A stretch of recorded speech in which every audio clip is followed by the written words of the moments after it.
Hi guys, welcome back to my channel, Living Life Barefoot. I'm Mallory, and today is planting day for me. Most of your microgreen varieties take between 10 to 14 days until they're ready to harvest. So how can you get weekly orders in your microgreens business if you're growing for profit? Well, you're basically going to be succession planting. So every 7 days you're going to have a plant day, a harvest day, and a delivery day. So when you get that first customer or a new customer, you're just going to explain to them that that initial order could take 10 to 14 days before you can get it to them. But then after that, you can get them on a weekly standing order. I have a cutoff time that I need all my weekly orders in by. So usually that's Thursday or Friday, and that gives me enough time to soak any seeds that I need to soak. It gives me enough time to plan out all my orders for the week and even fill my trays with the dirt and get that prepped. You can even go ahead and have time to pre-measure out your seeds. So when it's go time on planting day, you have everything ready and all you have to do is plant and it goes by super quick. So just as an example, I have a cutoff date every Thursday or Friday. I get everything planned and prepped. I plant every Saturday, I harvest every Monday, and my delivery days are every Monday and Tuesday. When it comes to filling your trays with dirt, if you want to do that ahead of time and you don't have a lot of space to spread out your trays like I have here, easy way to do it is to go ahead and prep your trays ahead of time and stack them like this. That works out great and it saves a lot of space.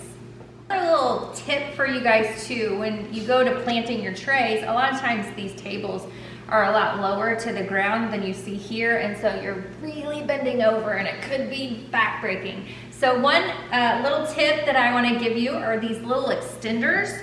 So if you want to come down here, you can see these are actually bed risers, and they work out perfect to raise these folding tables out to the perfect height so you're not bending over. That's just a little tip I wanted to share with you. When you're pre-measuring your seeds for planting day, I use these little Dixie cups and they work out perfect for me.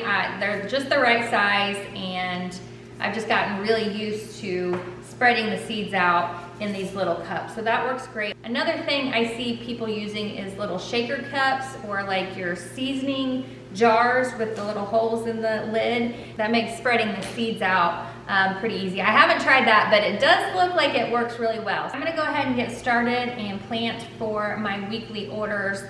As you can see, I am out in the garage. So I always plant either in the garage or outdoors because it can get pretty messy, as you can tell. A lot of dirt overflow falls on the floor. You have to have access to water, so you're watering your microgreens. There could be water all over the floor. So just a little tip there, if you're trying to figure out where your planting area is gonna be, you need to be able to make a mess, have access to water, and it'll probably most likely be outdoors or in a garage space. Otherwise, you're gonna spend a lot of time cleaning.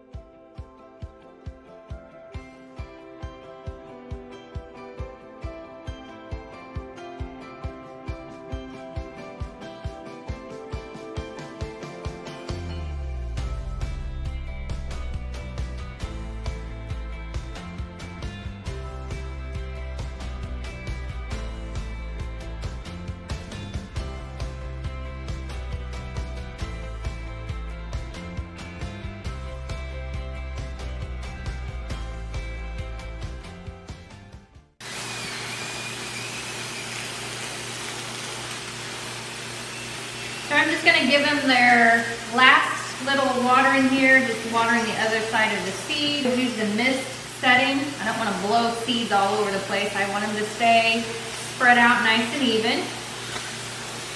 So a couple passes there, and then I like to stack my trays 4 high, and then I'll put the black tray on top, and then I'll put weight on top of that. If you get any higher than that, there could be a chance that they will start growing up and they might tip over. I've had that happen before, so I like to keep my stack about 4 high. I brought you into my germination / planting room to kind of show you how this succession planting will work with your microgreens business. So what I've planted today is day 1 for these trays, and they are going to go on my germination rack / blackout rack. So this is one cycle and day 1 for this cycle. And then when you come over here, this growing cycle is actually on day 8. This is what your 2 cycles are gonna look like. Having 2 separate growing cycles going is pretty easy to keep track of. Now, when it can be a little more tricky is when you throw in, let's say, farmers markets. That might give you a 3rd planting day and 3rd harvest day.